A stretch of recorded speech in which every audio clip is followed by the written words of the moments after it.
توفیق نصیب کړي.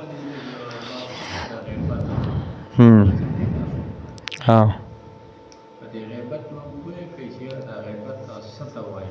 غیبت باندې خو زم جنن سبب د څوک نه چې نه پی پويږي. خو رسول الله مبارک حدیث دی، الله پیغمبر فرمای الغیبۃ اشد من الزنا، غیبت دا د زنا نه لویه ګناه ده، اشد من الزنا لویه ګناه ده. بیا پیغمبر علیه الصلاۃ والسلام چې کله معراج ته تللی، معراج په شپه باندې رسول الله مبارک ته جنت او جهنم ښودلی شوي. نو الله پیغمبر فرمای ما جهنم کې څه کسان ولیدل، ما د جبرئیل امین نه تپوس وکړو چې دا کسان څوک دي. وی هغه کسانو خپل د تن غوښې را شو کولې او دا یې خوړلې، یا یې په څه باندې دا نوکانې د اوسپنې و په هغې د غوښې را پرې کولې او دا یې خوړلې. نو ما چې دا کسان څوک دي، وی چې دا هغه کسان دي چې دوی به په دنیا کې د خپل ورونو غوښې خوړلې. ما په خپل ورونو غوښې په دنیا کې به یې خوړلې. دا څنګه د ما د جبرئیل امین وی چې غیبت به یې کو د نورو مسلمانانو. نو دا خو نن سبا هر چاته پته ده، ما ته هم تا ته هم هر چاته څوک پې عمل نه کوي.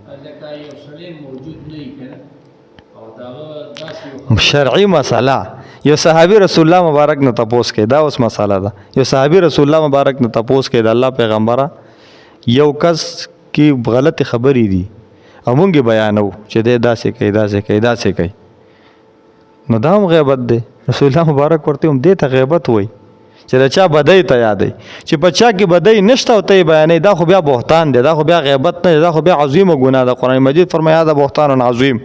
زمونږ نه دا خیال دی چې غیبت دې ته ویل کېږي یو کس ښه دی او ته یې په بدو الفاظو یادوي. نه، یو کس بد دی، هغه بد صفات پکې شته او هغه کوي هم، خو ته د هغه صفاتو تذکره کوي او د هغه په مخ کې نه نورو خلکو ته د هغې تذکره کوي، دا غیبت دی.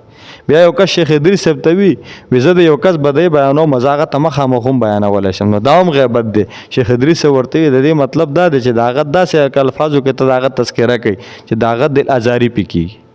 اوس که ته یو کس ته مخامخ داسې خبرې کولی شو نو دا ستا بې حیایي ده، ته به بې حیا، ستا په سترګو کې به حیا نه وي، نو ته به هغه ته مخامخ داسې خبرې کوي. کنې عام طور د چا بد څوک د چا په مخ کې نه بیانوي، د خلکو په مخ کې څوک د چا بد نه بیانوي. الله دې موږ ته په دې عمل پر توفیق نصیب کړي. اللهم آمین والحمد لله رب